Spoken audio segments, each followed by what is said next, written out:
మోహన్ బాబు కి వాళ్ళ కొడుకు మనోజ్‌కి గొడవ పెద్దదైపోయింది. హ్మ్. ఇది ఇంకా మొన్నటి వరకు వాళ్ళు అసలు ఏమి లేదని పీఆర్ బ్యాచి మీడియా మీద నిందలు వేయడానికి ట్రై చేశారు. హ్మ్. కానీ ఇవాళ వాళ్ళే ఓపెన్‌గా కంప్లెయింట్లు ఒకరి మీద ఒకరు ఇచ్చుకున్నారు. మోహన్ బాబు ఏమో ఆహ్, సిపి రాచకొండ సిపికి కంప్లెయింట్, కమిషనర్ ఆఫ్ పోలీస్‌కి కంప్లెయింట్ ఇచ్చాడు. ఆ కంప్లెయింట్ మొత్తం చదివాను నేను. అందులో హ్మ్. ప్రధానంగా ఆయన ఏం చెప్పాడంటే, నా కొడుకు, కూతురు కొంతమంది యాంటీ సోషల్ ఎలిమెంట్స్ కలిసి నా మీద దాడికి ట్రై చేశారు. అట్లాగే మాదాపూర్‌లో నా హ్మ్. ఆస్తి ఉంది. ఆఫీస్ ఉంది, ఇల్లుంది.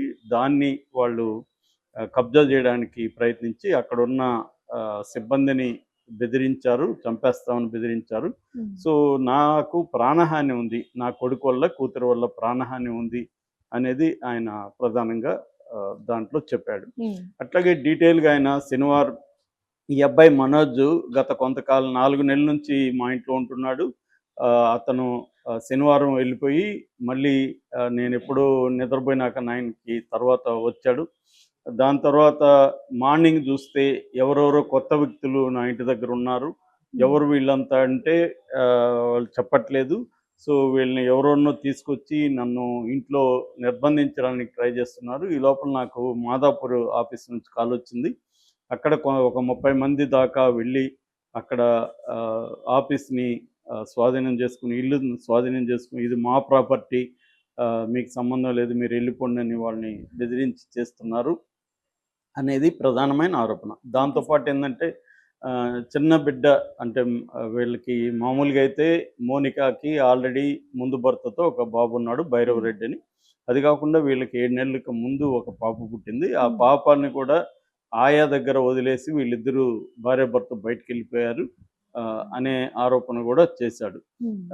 దాని తర్వాత ఓవరాల్‌గా అతను చెప్తున్నదేమంటే, నా ఆస్తుల్ని వాళ్ళు కబ్జా చేయడానికి ట్రై చేస్తున్నారు అనేది హ్మ్. ఒకటి. 2 యాంటీ సోషల్ ఎలిమెంట్స్‌ని తీసుకొచ్చి నన్ను భయపెడుతున్నారు. నాకు ప్రాణహాని ఉంది.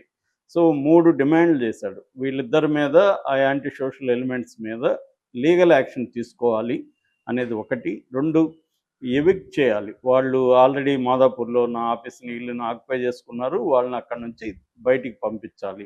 3 సెక్యూరిటీ, నాకు ప్రాణహాని ఉంది కాబట్టి నాకు హ్మ్. రక్షణ కల్పించండి అని 3 విషయాల్ని. అంటే హ్మ్. కొడుకుని, కూతుర్ని అరెస్ట్ చేయమని, ఆ టీమ్‌నంతా అరెస్ట్ చేయమని, వాళ్ళని ఆక్యుపై చేసుకున్న ప్రాంతం నుంచి బయటికి పంపించేయమని, దాని తర్వాత లీగల్ యాక్షన్ తీసుకోమని, సెక్యూరిటీ ఇవ్వమని. ఈ హ్మ్. 3 యాస్పెక్ట్‌లలో మోహన్ బాబు కంప్లెయింట్ ఇచ్చాడు. దీనికి సంబంధించి ఎఫ్ఐఆర్ నమోదు చేసి మనోజ్‌ని అదుపులోకి తీసుకున్నట్టుగా తెలుస్తుంది. ఇదేందంటే పహాడీ షరీఫ్ పోలీస్ స్టేషన్ పరిధిలోకి వస్తుందనమాట. ఇదేందంటే మంచు టౌన్ అని పేరు పెట్టుకున్నారు వాళ్ళాడ.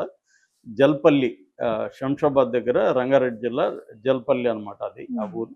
అదొచ్చి పహాడీ షరీఫ్ పోలీస్ స్టేషన్ పరిధిలోకి వస్తుంది. పహాడీ షరీఫ్ పోలీస్ స్టేషన్‌లో కి గైడ్ చేయమని సిపికి ఈయన కంప్లెయింట్ ఇచ్చాడు డీటెయిల్‌గా. కాపీ టు పహాడీ షరీఫ్ పోలీసులకి, తర్వాత హ్మ్. ఏసీపీకి, హ్మ్. తర్వాత డీసీపీకి అందరికి కూడా కాపీలు కూడా పెట్టాడు.